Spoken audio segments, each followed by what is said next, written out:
trying to avoid the pain, when you're trying to avoid the struggle, when you're trying to avoid the hard things in life, you are actively choosing to be average. You are actively choosing to be mediocre. And you are actively choosing to move further away from what you want in life.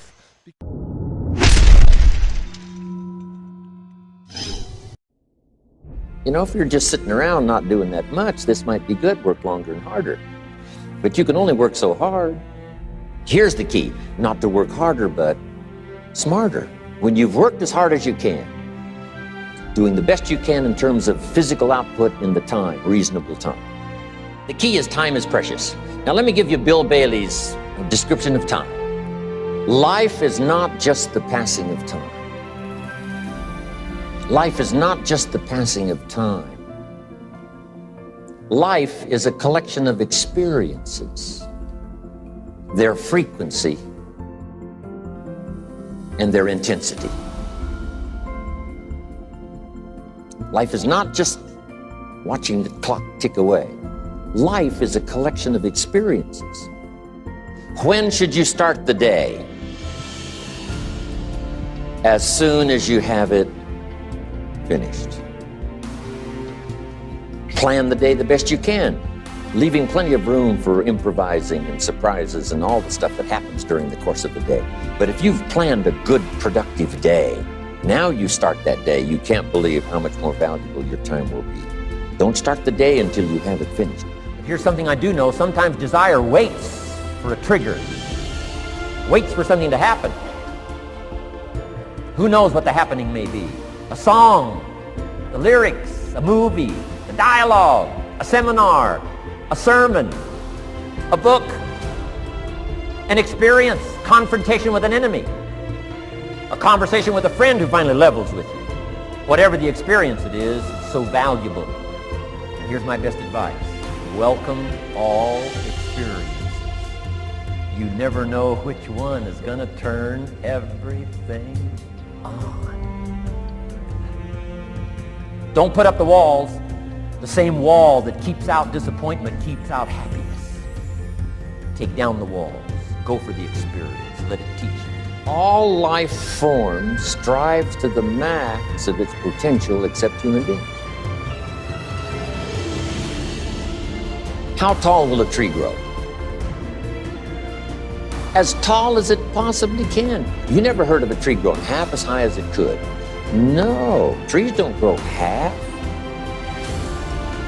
A tree drives its roots as deep as it can, reaches as high as it can, produces every leaf it can, every fruit it possibly can. To the max. Every life form strives to the max, except human beings. Promise yourself you'll read the books until your skills change.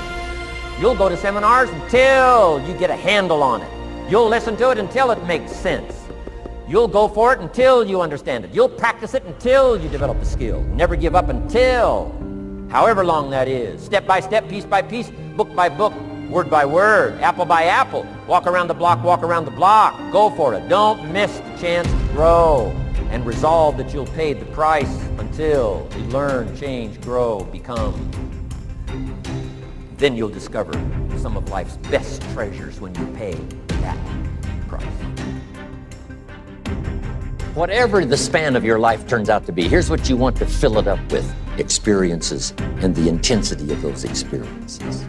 Don't let anything overly bug you. Because remember now, you don't have to do anything. Someone says, well, I got to get a handle on my time. The answer is no, you don't. If you want to let it all go, you can let it all go. Decision-making is a life-changing day. If you went home today and in the next few days cleaned up a list of decisions, it could furnish enough inspiration for the next 5 years, 10 years. What an inspiring day today. You can bring yourself to decide. You've been given the dignity of choice. So when it comes to your life, when are you going to stop saying easier said than done and start saying no matter how impossible it may seem, no matter how many people doubt me, no matter how many failures I run into on this journey of success, I'm going to get it done. That's the mindset that you have to have. Stop thinking about all the reasons why you can't do it and find the one reason why you can, why you have to, why you should. Start taking responsibility over your life. If you don't know why you're doing something, then what are you going to do when you hit an obstacle? You're going to stop. What adaptations are you going to make when things go wrong to overcome them? You're not going to make any because you don't know why you're doing it. Purpose crosses disciplines. Purpose is an essential element of you. It is the reason you are on the planet at this particular time in history. Your very existence is wrapped up in the things you are here to fulfill. Whatever you choose for a career path, remember the struggles along the way are only meant to shape you for your purpose. No matter how many people have hurt you, right? The pain might not be your fault, but the healing is your responsibility. The setback might not be your fault, but the comeback is your responsibility. What happened to you happened to you. It doesn't have to be your whole story. You're literally a choice away from a new beginning. A choice. That's it. And a commitment away from a new life. I don't know what your future is, but if you are willing to take the harder way, the more complicated one, the one with more failures at first than successes, the one that has ultimately proven to have more meaning, more victory, more glory, then you will not regret it. See, when you're going someplace and you already know how much you're going to make, you already know how far you can go, you're in a dead-end position. It erodes your self-esteem. It lowers your sense of yourself. It creates some inner turmoil. It creates an emptiness in you. So I say that your life is worth finding what it is that you're supposed to do. You're not your past. You don't have to be your past. You're not the mistakes that you made. Just because you made mistakes doesn't mean you are one. But you have to make that choice to own it and say, look, that's what I did, but now I'm gonna use that to build my future. And things are changing so fast, you have to literally run to stand still. I'm saying that you've got to make some conscious effort to begin to work to develop you. We all know that you got to have a purpose. You all know you got to have a reason. So if you feel yourself meandering down the path with no reason, no purpose, dig in and find. When things go wrong, they always seem to happen at once, and they just compound on top of each other. And it's pretty easy sometimes to feel beaten when you're faced with all those issues and all those problems, and they all hit you at the same time. But let me tell you, that doesn't mean give up. In fact, it means the opposite. Being is rife with suffering. Everyone dies. Everyone gets sick. It's brutal. It's brutal. And it's easy to turn against it. And so the idea that you're going to voluntarily accept responsibility for that, assume that it's good, or act as if it's good and try to improve it is no trivial matter. All of us in life encounter these the end moments, these hard, stress-filled, anxiety-filled moments that unexpectedly hit us. No different from that ambush I encountered in Iraq. The difference is these are life ambushes. And you are not being hit by actual bullets or bombs that occur on the battlefield. You are being hit by the bombs and bullets of life. And the thing is that's common for all of us, when these ambushes occur, we all get stuck on a central point. In special operations lingo, we call it the X. And the X is that central point of attack. It is the point of incident. It's the point of the end moments. And for most of us, we focus on the pain. We focus on the misery. We focus on that stress. We focus on the past and what we've lost, instead of focusing on what really needs to happen. It's time for you to fight harder, to dig in. It means it's time for you to go on the warpath. And that starts with one of the fundamental laws of combat leadership: prioritize and execute. What's the biggest problem? What's causing the most stress? Life is full of possibilities. Don't you give up on your life. Don't you give up on your dream.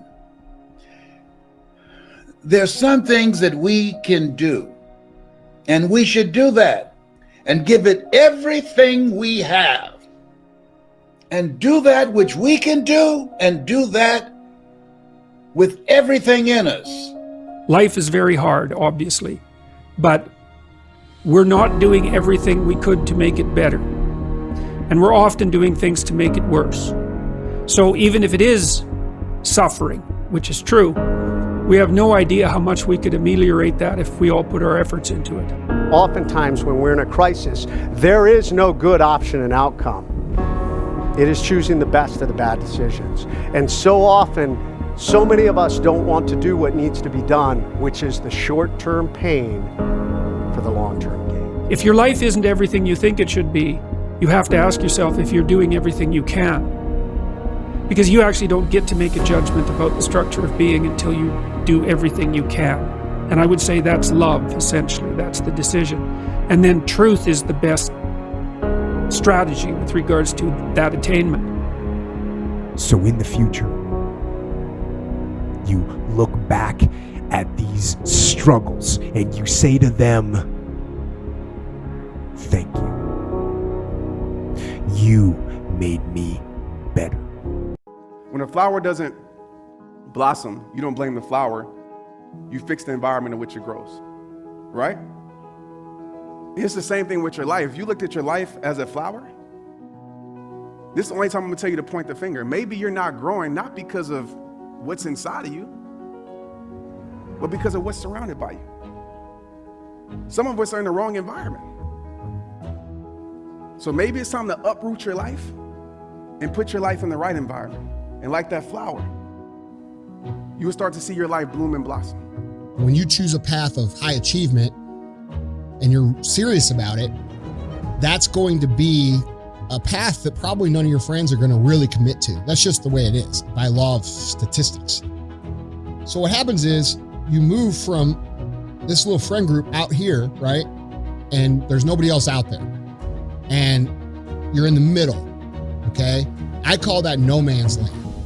Sometimes someone's on an incorrigible path. Like, there's just nothing you can do. You know, maybe they're aiming down. They're aiming down hard. And they're bitter, and everything they do is to produce misery, virtually everything. Most people venture out of their group a little bit and they figure out that, like, hey man, I don't have anybody around, and they fucking go back to the group. And this is why most people fail. Take a look at the people that are around you. And if they're not on the side of what's good for you, then walk away. Mindsets are contagious, period. What you surround your life around is what you will become. And one of the hardest things to do is to let go, is to remove certain things, but you can't expect change without making change. You want to be in a community of collaborative, achievement-driven relationships. You want to be in a community with somebody who's been there, done that, and bought the t-shirt, who's on the level where you would like to be and go beyond. All of us are the same. I like to make it simple. All of us are the same. The only difference between you and your family members, you and your friends, are your habits. Your difference that makes you different can be the thing that makes you different from everything else and change your whole entire life. But you got to be willing to own that. I choose not to be a common man. It's my right to be uncommon if I can. I seek opportunity, not security. I do not wish to be a kept citizen, humbled and dull by having the state look after me. I want to take the calculated risk, to dream and to build, to fail and to succeed. I refuse to live from hand to mouth. I prefer the challenges of life to the guaranteed existence. We're so afraid to be ourselves. We trade in our identity to be someone else because we think that's who the world wants us to be. And you see so much of, you see a lot of people who do the same things, look alike, talk alike, and you don't realize your greatest gift is you. Your uniqueness is your greatest gift. Life is like an elevator. The higher you go up, you have to stop and let some people off because they don't share your vision. They're not in alignment with your purpose. In order to achieve your goals, it takes everything in you. You cannot be great being a lesser version of what already exists. You can only be great when you execute against your own potential and do your own development. And a lot of us, we never start because we're trying to be perfect too much. We're afraid to be judged. We're afraid of what people are gonna say. Let me tell you something. People are gonna judge you regardless. No matter how great you are, they're gonna tell you that you ain't great enough. If you low, they're gonna tell you that, you're too low. Everybody's gonna judge you, so you might as well give them something great to judge. You can't be afraid to start.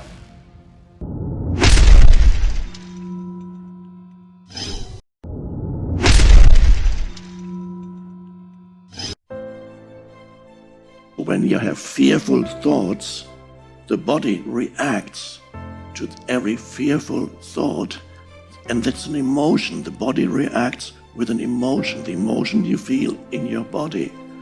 The body cannot distinguish between an actual event and a thought. So when you think fearful thoughts, the emotions you feel are the emotions that are saying, I am in danger. There is an actual danger here.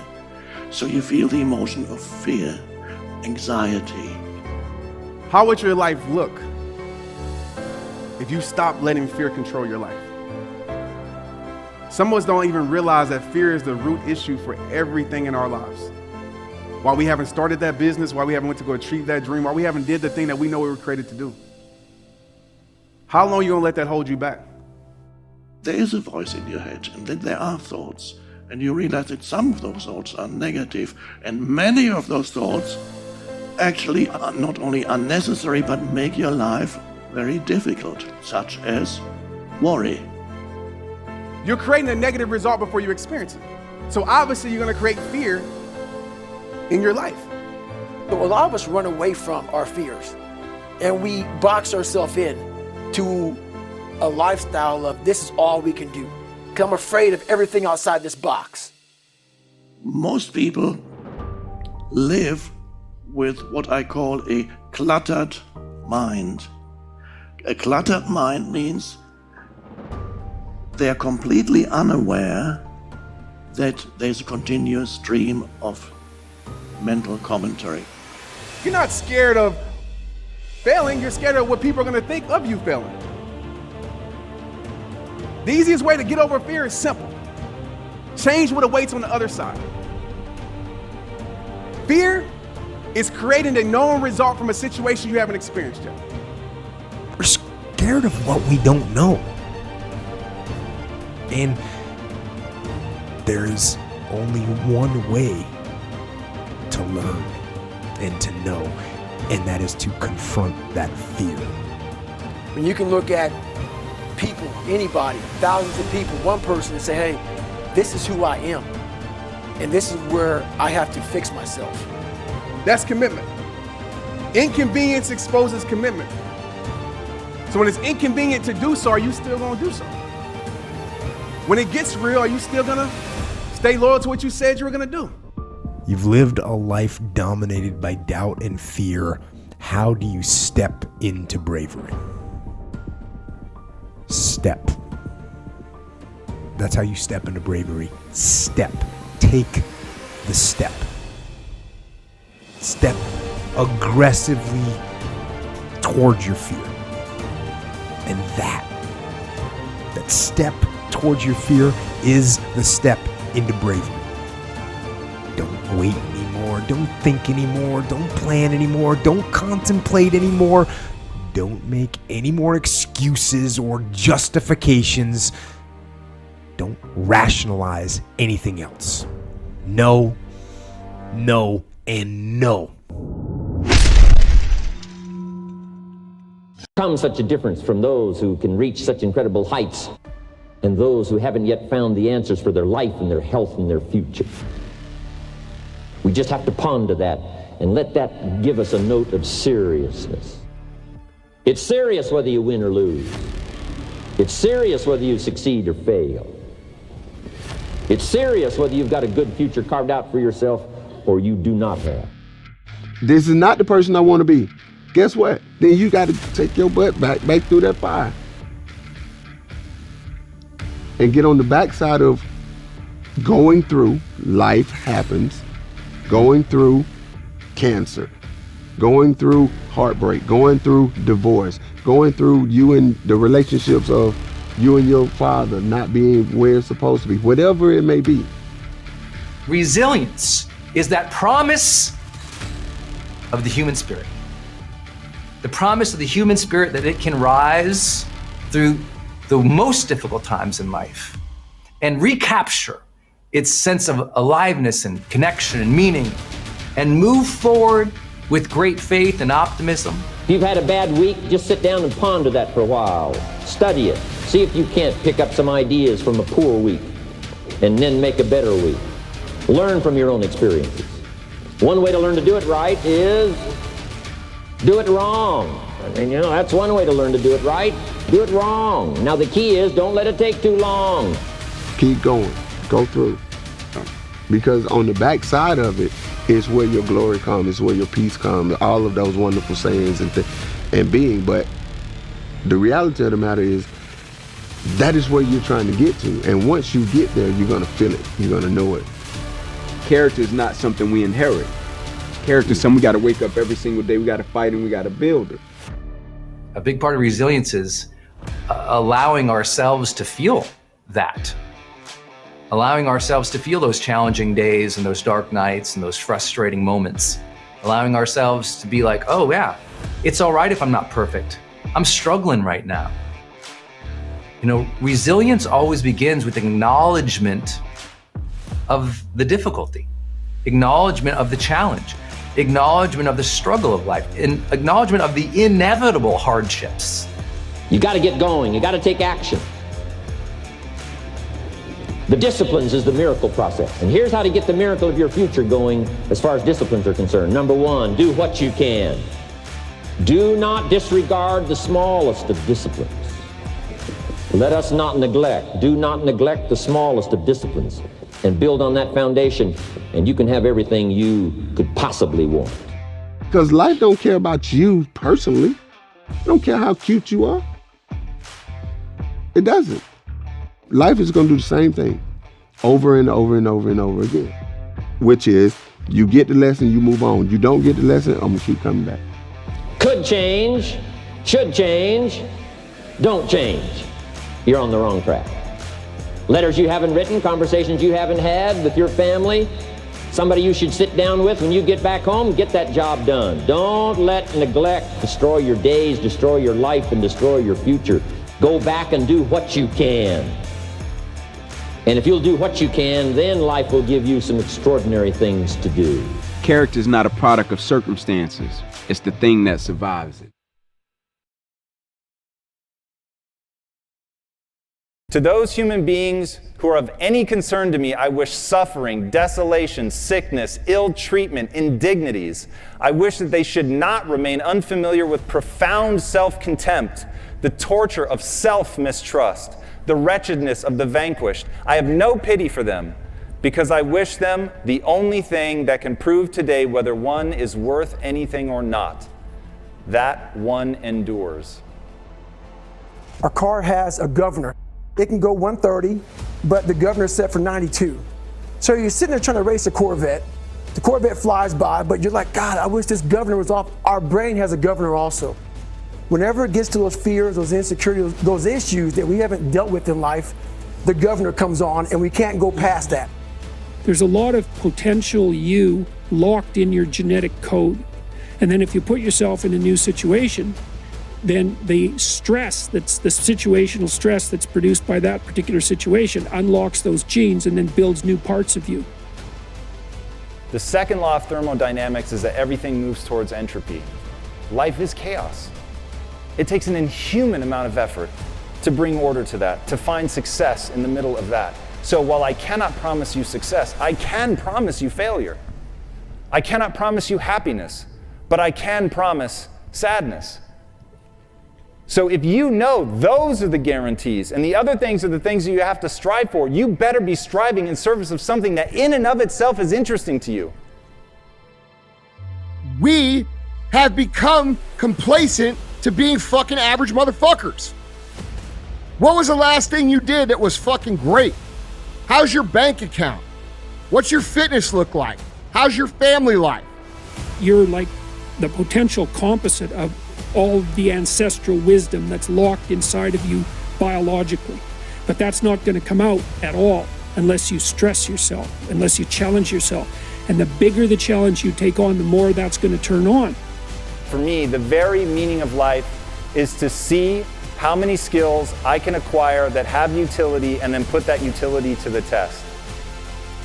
Said another way, I want to wring every bit of potential out of myself that's possible. Because having potential is very different than doing something with that potential. And in all of us, I believe, is a massive reservoir of latent potential that can be applied to accomplish the extraordinary.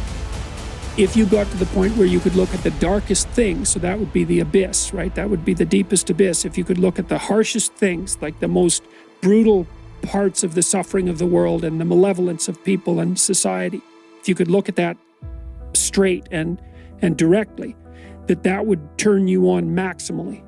I don't give a shit if you're a born entrepreneur. I don't care if you've been to jail. I don't care if you dropped out of high school. What do you want to become? And what price are you willing to pay to get there? The best motherfucking thing you can do is to start realizing the unrealized potential in yourself, because it sets an example not just for your kids, not just for your spouse, but it sets an example for your neighbor. And when your one neighbor catches it, their neighbor catches it. And when their neighbor catches it, soon you got a group that's caught it. Then you got a community that's caught it. Then you got a city that's caught it. Now you got a fucking state that's caught it. You have an obligation to do the best that you can. You have an obligation to be better than you were fucking yesterday. If you truly believe that human potential is limitless, how you decide to spend your time is a spiritual consideration. You set up something as valuable. You decide that you're going to do that instead of other things, so that's kind of a sacrifice, because you're sacrificing everything else to pursue that.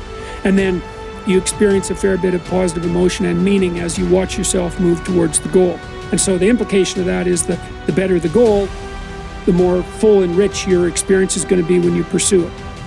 Every single motherfucker has the potential to be great. You might not become the richest person in the world. Maybe that's not even what you want to become. But you have the ability to create a great life, create a great existence, contribute to the people around you, show them what's possible, which, by the way, is your fucking obligation on this earth. You're only here for a short time. If you're not going to show people what's possible, who the fuck else is? Deliberate, determined effort to find peace, to build stronger relationships, stronger family ties, to turn to each other rather than on each other, to stay focused on some goal, some skill that we can develop, something that we want to do, some impact we want to make with our lives, rather than just running scared. Now, some decisions are incidental and some are small, and some, are part of a working day. But sometimes decision-making can be one of the most important days of your life. Maybe a decision you've postponed, and now you understand the penalty of postponing that decision. You've got to do something, and finally you come to the conclusion, today is the day. I now decide.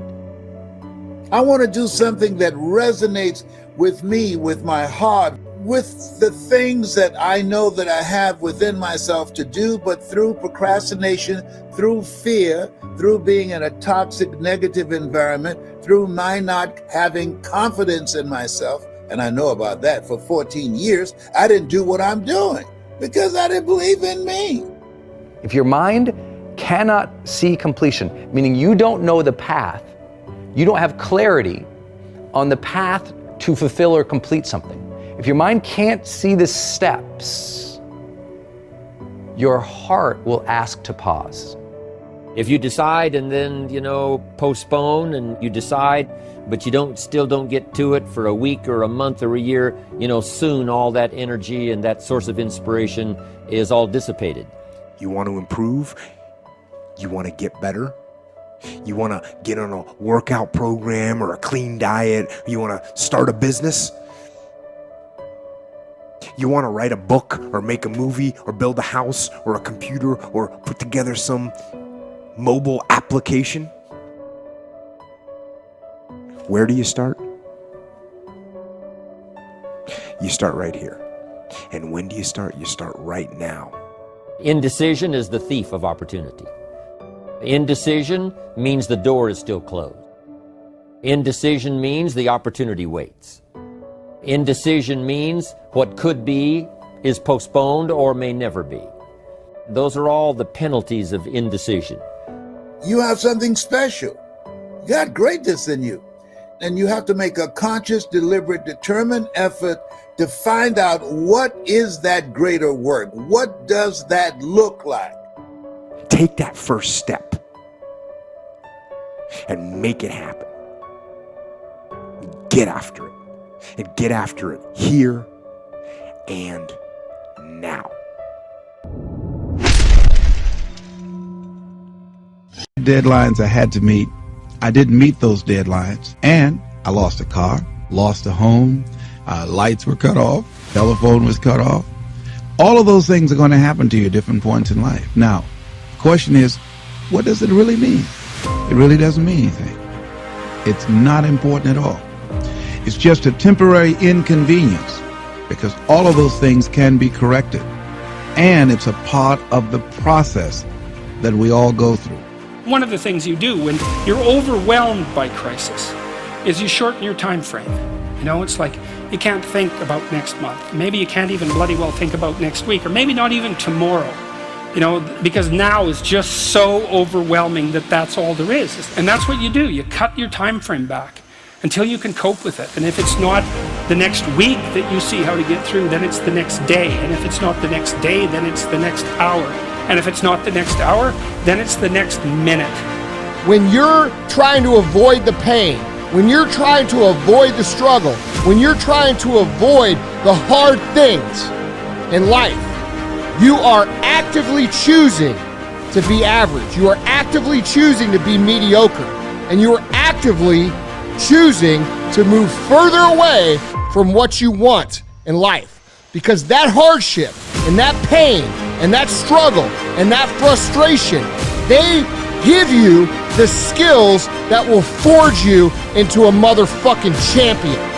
Everything that we're seeking, I believe that if we begin to align our thoughts with action and be relentless, don't try 2 or 3 things or 15 or 20 things, but 100 things, 500 things if necessary, 10,000 things as Edison did if necessary, until we find a way out. It turns out that if you face things that you can put up with a lot more than you think you can put up with, and you can do it without becoming corrupted. Everywhere I look and everywhere I see in today's society, everybody's doing everything they can to be more comfortable, right? They're looking for the more convenience. They're looking for the quicker. They're looking for the faster. And see, there's opportunity in that for those of you that want to get better.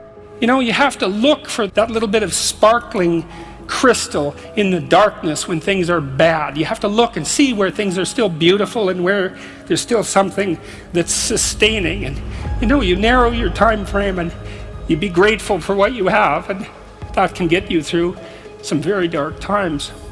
Let us not look outside of ourselves, but look within ourselves to find out, how am I blocking me? Am I really giving it all that I have? Am I really being as creative as I can be? Am I really unstoppable? Am I as relentless as I can be? Am I exhausting every means possible? Am I turning up every rock to find what it is that I'm looking for? Why try to do it all? Why try to see it all? Why try to have it all? Why do it? Why learn it? Why study? Why put yourself out? Why try to take on this much responsibility? Why develop yourself to the full? Why try to become all that you can possibly become? Why try to earn as much as you can earn, share as much as you can share, develop every skill you possibly can, see every human you possibly can, go to every class you possibly can, touch everybody you possibly can? Why do that much? Why go that far? Why share that much? Why give that much away? Why try to see everything? Why try to do everything? Why try to become everything? That's a good question, why? And you're the only one personally that can answer that question for yourself. You've got to have your own list of whys. Analysis paralysis, right? They just start thinking and thinking and thinking. They're frozen from their own thoughts, too many thoughts. And it basically, to me, it all boils down to actually fear. Because if you're thinking, then you're not taking action. And if you're not taking action, then there's no consequence. And if there's no consequence, then there's nothing to be afraid of. The overthinking can be an excuse for actual fear. And same thing with like, oh, I'm a perfectionist. That's also fear. It's fear of not being perfect. And then on top of that, low confidence. You're not sure of yourself, so you sit around and think about doing it instead of actually doing it. So quit thinking so much and take action. You pull out your phone in the morning, and what do? You start scrolling through everybody else's stuff, everybody else's agenda, everybody else's life, and you get trapped into the myopic, looking at that comment and getting sad or upset about it. You get trapped into small things of life, the tasks, the emails, the responses, and all of a sudden you've been pulled into this tiny little myopic to-do list part of your life, and you forgot the being part of your life. When you get to be 13, 14, 15, you're not dealing with your fucking parents anymore. You're dealing with the real world. And the real world will quickly remind you that you ain't shit. And they will give you every fucking reason as to why you can't be what it is you want to be. Sure, stuff is happening.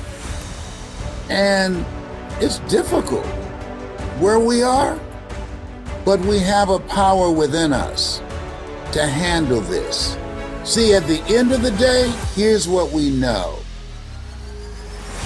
You were born and designed, all of us, for success. But we've been programmed to fail. A destiny mindset means that you see your life as consequential, that you believe that you matter because you are fulfilling a certain type of destiny, that there's a future for you, whether that's, you call it legacy or destiny or life vision, or you just believe that maybe there's a higher power that's calling you, but you sense that there's this future space for you in which you get to have a meaningful life. If you're willing to pay the price, and you're willing to do the work, and you're willing to take the time, and you're willing to consistently get up when you are knocked down over and over and over again, which is going to happen to you if you're pursuing anything outside of the norm, you can make it. You and I are cut from the same cloth. We are branches of the same tree. If you can hear me from your heart, just having a job is not enough. A job is what you get paid for, but you have a calling to speak. A calling is what you're made for. If you never look to the bigger vision of life, it's hard to ever feel a deep sense of meaning or fulfillment. Does it matter? How should we think about life? How should we think about living it well? And that philosophy of how we think about it is philosophy itself. How do we think about this important topic of meaning of life? Well, so many people have never just decided that, you know what? We matter. Your life matters. My life matters. Those people you hate out on the internet, their life matters. Expand your vision. And as soon as you expand your vision, there's a different sense of emotion and motion in life. Expand that vision again. Open up that ambition again. If you do the work consistently, if you invest in yourself consistently, and when I say invest in yourself, I don't mean dollars, I mean by reading, surrounding yourself with positive inputs, okay? And then executing positive outputs. And when I say positive outputs, I don't mean happy-go-lucky, ring around the rosy bullshit. I mean work. Communities of violence are created by people, and they can be changed by people. And the secret is to maintain commitment. I've never really viewed myself as particularly talented. I view myself as, slightly above average in talent. And where I excel is ridiculous, sickening work ethic. While the other guy's sleeping, I'm working. While the other guy's eating, I'm working.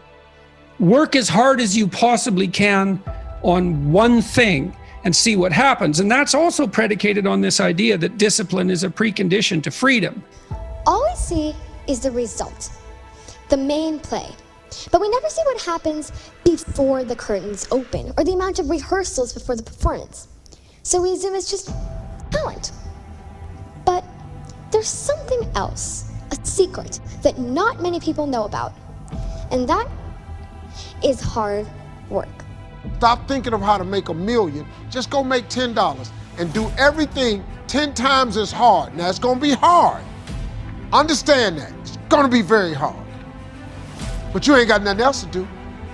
Because let me tell you something about being not successful. Being not successful, that's really hard too. So you might as well apply yourself to something that has a benefit. I'm telling you, that's how you make $1 million. Quit tripping. Quit tripping. You have the way. God has already given it to you to make $10. All you got to do is do it in multiples. That's all anybody do. The person begins to think that their talent will do it all for them and that they no longer need to work hard. But the truth is, no matter how gifted you are, you still need to work hard. Because hard work isn't just one of the ways you can succeed, it is the only way you can succeed. Some people just sit there, wasting their gift, relying on talent to do it all. And that strategy isn't a real strategy, as nothing in the world, not even talent, can lead you to achieving your goals in an easy way. Hard work beats talent when talent doesn't work hard. People have a totally misconstrued vision and perception of how long it takes and what it takes. And because of that, when it's hard or it takes longer than they want it to take or things don't go their way, they automatically fall back on the excuse of, it wasn't meant for them, or the universe is against them, or, they start to believe in the lottery principle of success, like the success fairy that comes down and picks certain people, right?